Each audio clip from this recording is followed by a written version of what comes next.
Hi ಎಲ್ಲರಿಗೂ ನಮಸ್ಕಾರ. ಈ ದಿನ ನಾವು ನಮ್ಮ ಮನೆ ದೇವ್ರ ದೇವಸ್ಥಾನಕ್ಕೆ ಬಂದಿದ್ದೀವಿ. ಈ ದೇವಸ್ಥಾನ ಇರೋದು ತಮಿಳ್ನಾಡು ಬಾಗ್ಲೂರ್ ಹತ್ರ ಇದೆ. ಈ ದೇವಸ್ಥಾನಕ್ಕೆ ಹೋಗುವ ರಸ್ತೆಯಲ್ಲಿ ಯಾವ ಮನೆಗಳು ಇಲ್ಲ. ಸುತ್ತಮುತ್ತಲೂ ಗಿಡ ಮರಗಳಿವೆ. ನನ್ನ ಮಗನಿಗೆ ಮುಡಿ ಕೊಡುವ ಹರಕೆ ಇತ್ತು, ಆದ್ದರಿಂದ ನಾವೆಲ್ಲರೂ ಇವತ್ತು ದೇವಸ್ಥಾನಕ್ಕೆ ಬಂದಿದ್ದೀವಿ. ಪ್ರತಿ ಸಲ ನಾವು ಇಲ್ಲಿಗೆ ಬಂದಾಗ ಗ್ಯಾಸ್ ಸ್ಟೌವು, ಪಾತ್ರೆಗಳು ಮತ್ತು ಸಿಹಿ ಪೊಂಗಲ್ ಮಾಡೋಕ್ಕೆ ಐಟಮ್ಸ್ ತೊಗೊಂಡು ಬರ್ತೀವಿ.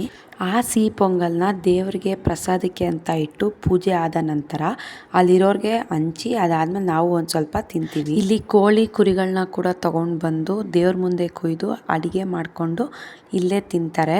ಮತ್ತು ಅಲ್ಲಿ ಯಾರ ಬಡವರಿದ್ದರೆ ಅವ್ರಿಗೂ ಕೂಡ ಊಟ ಬಡಿಸ್ತಾರೆ. ನಾವು ಕೋಳಿನ ತೊಗೊಂಡು ಹೋಗಿರಲಿಲ್ಲ, ಬರೀ ಸಿಹಿ ಪೊಂಗಲ್ನ ಮಾಡಿ ದೇವರಿಗೆ ಪ್ರಸಾದ ಇಟ್ಟು ಪೂಜೆ ಐಟಮ್ಸ್ನ ಕೊಟ್ಟು ಪೂಜೆ ಎಲ್ಲ ಮುಗಿಸ್ಕೊಂಡು ದೇವಸ್ಥಾನದಲ್ಲೇ ಒಂದು ಸ್ವಲ್ಪ ಹೊತ್ತು ಕುತ್ಕೊಂಡು ಟೈಮ್ ಸ್ಪೆಂಡ್ ಮಾಡ್ದು. ಟ್ರಾಫಿಕ್ ಜಾಸ್ತಿ ಇತ್ತು, ಮನೆಗೆ ಬರುವಷ್ಟರಲ್ಲಿ ನೈಟ್ ಆಗೋಯಿತು.